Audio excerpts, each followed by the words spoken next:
예, 10시 10분 지나고 있습니다. 비교적 코스피 쪽으로 강하게 상승세가 나오면서요. 2720선까지 올라와 있는데요. 시장 점검하고 전략 세우도록 하겠습니다. 오늘 시황에서는 IBK 투자증권 영업부 박근영 부장님 함께 하겠습니다. 어서 오십시오. 네, 안녕하세요. 네. 오늘 잘 보내셨습니까? 네, 잘 보냈습니다. 비가 와가지고 네. 행사들 많이 못했을 것 같습니다. 네.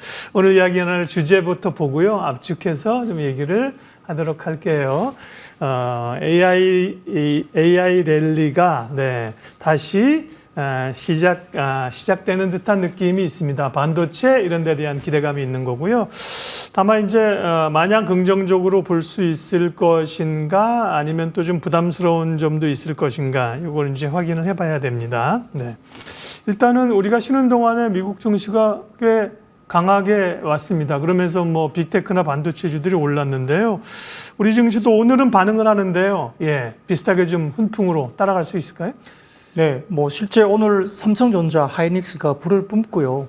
9시 30분 기준 개장했을 때 외국인들이 30분 만에 선물을 9,700억 순매수를 했습니다. 그러다 보니까 현물도 외국인들이 3천억대 그리고 기관들도 3천억대 이상의 현물 순매수가 이루어지면서 오늘 외국인들은 결국 삼성전자와 하이닉스를 산다 보시면 될 것 같고 주말 사이에 이제 흐름들이 좋다 보니까 반도체 소부장들이 오늘 급등이 나오는 종목들이 꽤 있습니다. 뭐 리노공업이라든지 그다음에 뭐 하나마이크론 등등과 포함된 종목들이 있고요. 지금 이수페타시스 같은 PCB 같은 쪽도 마찬가지로 상당히 좋기 때문에 역시 AI 쪽이 상당히 좀 살아있다 느낌이 오고 그 외에도 뭐 오늘 제약 바이오들도 일부 좀 셀트리온이라든지 삼성바이오로직스과 같은 제약 바이오도 상당히 올라오는 부분인데 여기 시장을 지금 지배하는 쪽은 역시 아직까지는 뭐 반도체와 소부장 쪽이 지배를 하는 것 같습니다. 우리가 연휴 사이에 미국 시장에서 어떤 일이 벌어졌냐 결국은 여러 가지 고용 관련된 이슈들이 좀 이렇게 상당히 좀 안정적으로 완화됐다 이렇게 볼 수 있는데 고용이 좀 나빠진 게 왜 이렇게 좋느냐 이야기하다면 결국은 우리가 기다리는 게 금리 인하에 대한 이슈가 벌어지고 있는 거죠. 그래서 당장 지금 6, 7월 달에 뭐 인하를 당장 한다 이걸 보기보다는 결국은 최근에 고용 지표가 조금은 살짝 좀 누그러지면서 완화되고 있는 모습이 보이고 있어요. 그래서 좀 안정적으로 어느 정도 경기는 그대로 유지가 되면서 일단 고용 지표가 살짝 완화되면서 금리 인하에 대한 경로로 좀 간다는 점. 이고요. 올해 뭐 금리 2번 정도 인하가 아직까지 유지가 되고 있는 국면으로 가고 있기 때문에 국채 금리도 빠지면서 시장은 좀 환호를 하고 있는 겁니다. 10년물 국채 금리가 4.6 아래로 떨어졌기 때문에 아마 길수주 중심으로 주가들이 급등각이 좀 나온 것이 아닌가 생각이 들고 그에 따라서 국내 증시도 반도체와 소부장 등을 포함한 IT 계열의 쪽에 수급이 좀 쏠리고 있다 이렇게 보이는 상황입니다. 뭐 그 외에도 갈만한 섹터가 그렇게 또 보이지도 않습니다. 현재 실적이 업사이드가 나오거나 업사이클에 있는 업종들이 결국은 반도체 그리고 그나마 굳이 좀 말씀드리자면 자동차 정도가 지금 일단 어닝이 좋은 부분인데 자동차는 워낙 좀 무겁게 거래되고 있는 부분이어서 역시 반도체를 포함한 소부장들 그리고 대형 IT 뭐 삼성전기라든지 최근에 보이는 LG이노텍 뭐 이런 관련된 종목들도 꽤 많이 움직이고 있기 때문에 역시 IT 쪽에 수급이 여전히 좀 집중되고 있는 것이 아닌가 싶습니다. 네. 미국의 분위기가 좋았고요. 뭐 실적도 나쁘진 않은데 상승의 위쪽으로는 그러면 미국의 훈풍을 받지만 조금 제한적으로 볼까요? 한 2,750 정도 일단은 보시는 분들이 있더라고요. 뭐 전 고점이 우리가 보니까 2,779, 2,800은 못 넘었는데요. 전 고점을 막 뚫고 갈 수 있을 정도의 모멘텀은 힘들다? 아니다? 어떻게 보세요? 뭐 사실 저는 올해 고점은 좀 더 높아질 걸로 봅니다. 하반기가 좀 더 높아질 걸로 보는데 당장은 뭐 2,750에서 2,800 정도면 아무래도 저항이 좀 있을 가능성이 있고요. 그리고 또 하반기 금리 인하 시점이 사실 아직까지는 왔다 갔다 합니다. 경기 지표나 GDP로 보면 너무 좋았기 때문에 뜨거워서 금리 인하가 미뤄진다 이야기 나오다가 또 스태그플레이션 이야기가 나오다가 이번 좀 연휴 사이에는 또다시 고용 지표가 조금 안정화되고 있고 특히 우리가 보는 관점은 오히려 시간당 임금 상승률이 빠지고 있는 게 오히려 좋아 보여요. 왜냐하면 너무 고용이 뜨거워서 임금 상승률이 계속 올라가면 인플레가 꺾이기 힘든데 그래도 보면은 서비스 PMI 지표는 굉장히 좋게 나오거든요. 그래서 그 부분을 조금 완화시키려면 시간당 임금 상승률이 지금 빠지고 있는 게 보입니다. 그것 때문에 페드가 바라보는 점에서는 다소 조금은 긍정적인 요인으로 좀 보고 있기 때문에 아마 좀 하반기에는 아직까지는 금리 인하 2번 정도는 좀 유지가 되고 있는 컨센서스가 유지된다는 점은 여전히 이제 뭐 벌써 5월 중반 지나고 있고 6, 7월 지나고 나면 이제 금리 인하에 대한 이슈들이 조금은 이제 시기가 다가오는 시점에 오기 때문에 시장은 좀 더 편안하게 갈 수 있고요. 뭐 역사적으로 5월 달에 좀 좋지 못했다 이런 이야기도 많이 있지만은 실제 반도체만 놓고 보면 4월이 가장 안 좋고요. 반도체는 5월이 가장 또 좋습니다. 11월이 또 반도체가 좋고 그래서 역사적 계절적으로 봤을 때는 반도체가 5월과 11월 굉장히 좋았다. 그 부분에서는 최근에 계절적인 부분에서도 반도체 IT 쪽을 좀 더 지켜볼 필요도 있겠습니다. 예, 그럼 이제 오늘의 주제이면서 시장에서 가장 관심이 있는 AI발 반도체 랠리에 대한 이야기를 해보도록 하겠습니다. 반도체 뭐 업황이 워낙 돌아서고 있는 상황이고 네. 실적도 좋게 나와서 기대치가 상당히 높아 있는 상황인데 SK 최태원 회장이 기자회견에서 여기 이제 대한상의 회장으로서 이제 기자회견하면서 뭐 한국 경제 이런 전반적인 저출산 얘기도 했었습니다만 반도체 관련해서 답변이 있었는데 작년에 너무 나빴기 때문에 올해 좋은 거지 좋은 상황이 계속 갈 것처럼 보지는 않는다. SK의 또 SK 수장이잖아요. 이런 얘기를 해서 이게 아무래도 반도체나 또 SK 온 2차 전지가 이제 투자가 많이 들어가는 설비 산업이잖아요. 네. 설비 투자하는 게 굉장히 어려운 이게 힘들구나 이런 생각도 드는데요. 반도체 업황은 어떻게 보세요?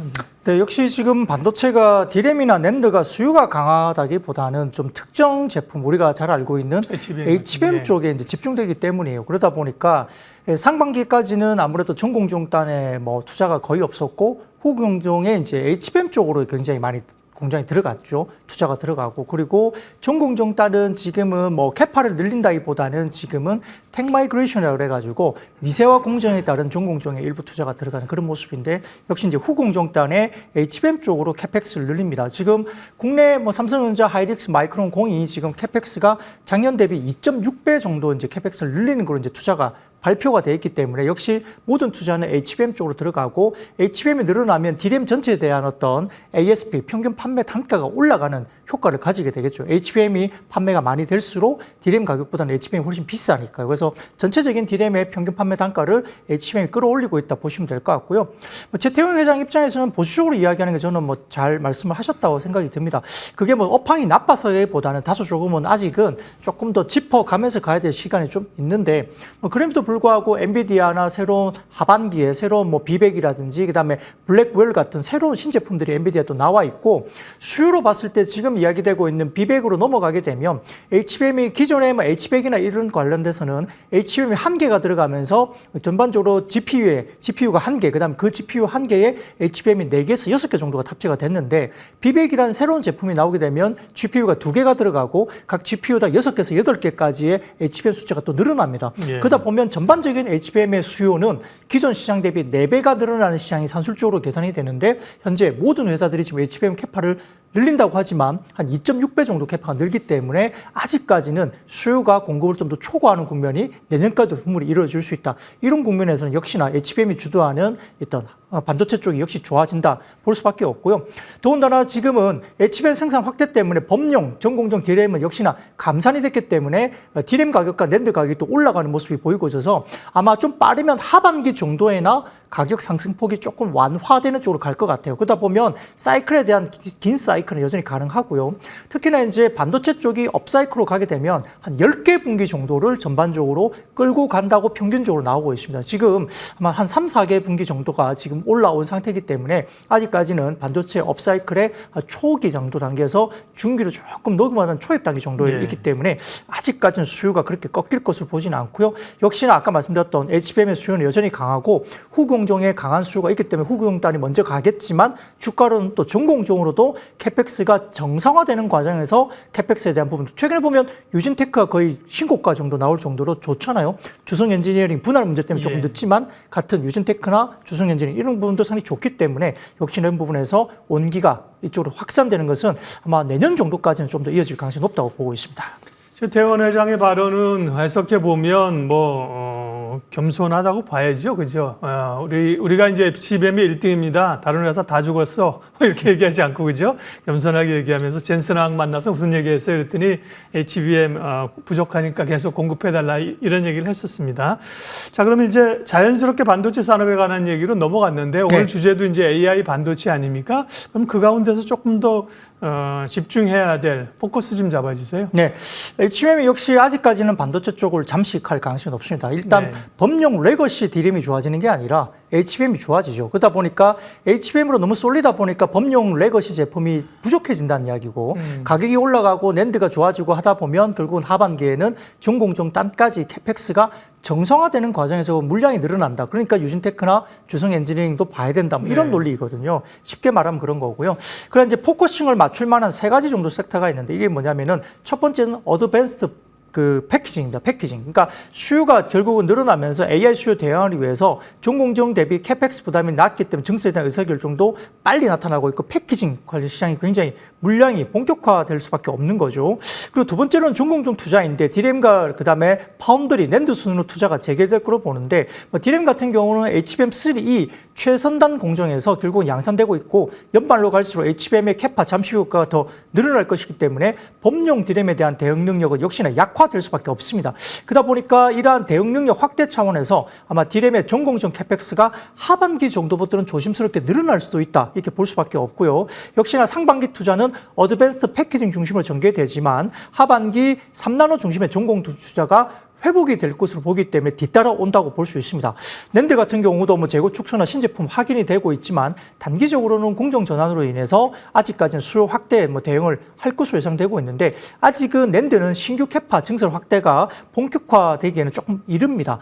더군다나 기술의 변화도 디램이나 낸드 같은 경우도 디램 같은 경우는 1C가 4분기 모습을 드러낼 건데 이건 삼성전자 쪽입니다. 그다음에 EUV 레이어의 확대, 그다음에 ALD 스텝수의 증가, ALD 장비를 하는 회사들 유진테크라는 이런 정보들이 있을 것 같고, 그다음에 하이K 메탈 게이트라는 것이 있어요. 그것도 소재인데 새롭게 들어가는 하이K 메탈 게이트라는 소재입니다. 구조 확대해서 투자 기회가 또 모색될 수 있기 때문에 제가 말씀드렸던 EUV 레이어 확대에 대한 관련된 장비라든지, 그다음에 ALD 스텝수가 증가되는 ALD 장비라든지, 그다음에 하이K 메탈 게이트 관련된 종목이라든지 이런 것들 기술의 변화가 있고요. 낸드 같은 경우는 300단 이상부터 트리플 스태킹, 그다음에 하이브리드 본딩. 하이브리드 본딩은 조금 빠릅니다. 왜냐하면 지금 한미 반도체에 TC 본딩이 있는데 28년도까지는 TC 본딩이 아마 대세가 될 것 같고 하이브리드 본딩은 25년, 26년 넘어가면서 조금 도입이 되겠지만 비싼 가격 때문에 아마 메이저가 되기는 좀 힘듭니다. 그래서 TC 본딩이 여전히 강하기 때문에 한미 반도체 가면서 이오 테크닉스 같은 종목들도 이제 가시권에 좀 있다 이게 보는 거고요. 그 외에도 하이브리드 본딩이 들어오면 한미 반도체는 어려워질 수도 있겠지만은 사실은 배시라는 이런 종목들도 26년 이 정도 이후에 이제 하이브리드 본딩을 내기 때문에 그 사이에 만약에 한미 반도체가 예를 들어서 아마 하이브리드 본딩까지 장비까지 출시를 하게 된다면 또 시장에 독점적인 구조가 있으니까 좀 더 지켜볼 필요가 있습니다. 따라서 증설 수혜 강도가 큰 후공정의 주가 강세, 아까 말씀드렸던 HBM을 중심으로 한 후공정, EUV 레이어, ALD 스텝수의 증가, 장비, 하이K 메탈 게이트 이런 것들이 굉장히 좋을 것 같고 후공정 외에도 말씀드렸던 전공정 쪽은 이제 하반기에 너무 물량이 딸리다 보니까 아마 정상화시키는 과정에서 유진테크, 주성 엔지니어링, 그래도 소재주는 예를 들어서 솔브레인, 그다음에 우리가 한솔케미칼, 그다음 동진 세미캠 이런 소재주들이 전공정 단이 따라갈 가능성이 있다 이렇게 분석하겠습니다. 네. 삼성전자하고 SK 하이닉스 주가를 한꺼번에 좀 보여주시면 좋겠는데요. 3%대 상승이고요. 두 회사 가운데는 삼성전자에 대한 기대감들이 시장에서 못 올랐기 때문에요. 좀 높아져 있는 상황입니다. 물론 오늘은 이제 하이닉스가 그동안 좀 밀린 것 때문에 강한데 삼성전자 하이닉스보다도 결국은 소부장, 말씀하신 장비, 그리고 따라오는 부품, 소재 이런 쪽에 관심이 많고요. 그 포인트들을 잡아주는데 그렇게 보면 사실은 포인트마다 기업을 쫓아가면 너무 많아요. 그죠? 네, 그러니까 맞아요. 이게 한 번 얘기할 때마다 하나씩 스타디를 하면서 좀 종목을 얘기하는 그런 전략으로 가야 되는데요. 오늘은 그러면 특별히 좀 주목해 볼 기업은 어디입니까? 네. 역시 이제 HBM 쪽에 대장주 중에 하나라고 볼 수 있는 게 PSK 홀딩스 같습니다. 새로운 신기술 적용에 대한 대장주가 아닐까 싶은데요. HBM 관련해서는 리플로우 장비라든지 그다음에 디스큐움, 이게 두 박자인데 디스큐움은 이제 스큐움을 이제 없애는 그런 장비라고 볼 수 있는 거, 표면 쪽에 있는 그런 것들을 없앤다고 해서 디스큐움이라고 보는데 이 반도체 후공용 장비 업체로서 대표적인 HBM 어떤 수혜주로서 거론이 됩니다. 실제 23년 HBM량 리플로우 장비나 디스큐움 장비의 공급이 본격화됐고요. 전 세계 60개 이상의 IDM이나 파운드리, 오사트, 후공정 고객사를 보유하고 있는 회사입니다. 이 장비 지역별 매출 비중은 한국이 32%고 중화권도 40%까지 꽤 높은 회사인데요. 올해 영업이익은 376억이 추정이 되면서 전년비 39% 급성장할 것으로 또 전망이 되고 있습니다. AI 반도체 수요가 증가되면서 HBM 관련 장비 수가 늘어나죠. 그리고 첨단 패키징 쪽에 어드밴스드 패키징 쪽에 관련된 수혜주로서 거론되는 종목이 PSK홀딩스인데요.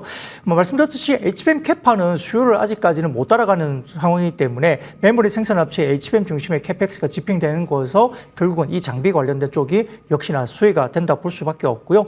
이 2배 이상의 HBM 캐펙스 확대에 따른 수혜이기 때문에 제가 아까 말씀드린 대로 공이 삼성전자나 하이닉스, 마이크론이 2.6배 정도의 캐파 증설을 한다는 말씀드렸죠. 수요는 4배가 느는 시장이고요. 그렇기 때문에 리플로우 장비나 디스큐 매출 고성장이 결국 되는데 리플로우 장비는 작년 대비 77% 올해 고성장이 될 것 같고 디스큐 같은 경우는 작년 대비 한 41% 성장을 이룰 것으로 봅니다. 전례 없는 후공정 캐펙스 사이클이기 때문에 기존 사이클 대비 높은 밸류에이션이 충분히 가능하다 보이는데 아마 12개월 포워드 PER 평균 후공정 장비 업체들이 주요 30배 정도 수준까지 거래가 되고 있거든요. 근데 지금 PSK홀딩스 같은 경우는 현재 거래가 아마 20배 미만으로 거래가 되고 있어서 또 상대적으로 또 가격적인 매력도도 충분히 가지고 있는 종목이라서 대장 주수의 면목을 충분히 PSK홀딩스가 가져갈 수 있을 것으로 판단되는 종목입니다. 네.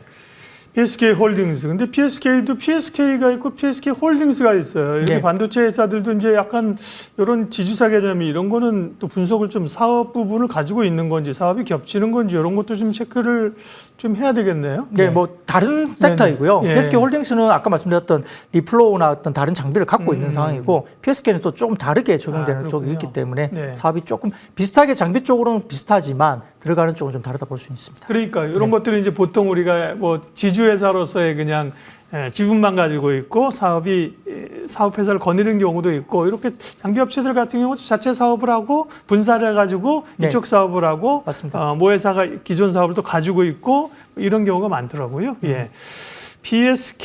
PSK홀딩스 살펴봤습니다. 아까 말씀하신 PR이 16.7배 정도 수준이면 지금 여타 업계 평균보다는 그런 좀 낮다는 업사이드 가능성이 있다는 의미인가요? 네, 평균적으로 지금 후공지용 장비 업체들이 지금 한국들이 30배까지 올라왔어요. 그래요? 물론 예. 이제 한미 반도체가 예, 그런 역사적으로 너무 예. 높죠. 지금 그래서 일부 지금 26만 원대 리포트를 냈던 그 현대차증권은 80배까지 주는 그런 리포트를 네. 냈거든요. 그래서 제가 이거 맞는 건가 싶기는 해요. 너무 이제 독자적으로 너무 이제 과감한 너무 공격적인 리포트를 혼자 내다 보니까 이건 약간 좀 그래도 그 스펙트럼에서 좀 벗어나 있는 상황인데 그럼에도 불구하고 이제 그 정도 자신감을 갖고 리포트를 내고 있지만 평균적으로 보기에는 그렇게 주긴 좀 쉽지 않다는 보고 있는데요. 그럼에도 불구하고 어쨌든 PSK가 20배 정도 받고 있다면 20배 미만으로 받고 있다면 아직까지는 업사이드가 충분히 남아있다 볼 수 있겠습니다. 예, 오늘 시황해설 IBK투자증권 영업부 박근영 부장님 함께했습니다. 역시나 AI 그리고 반도체 이야기 전략을 세웠습니다. 오늘 말씀 고맙습니다. 네, 감사합니다.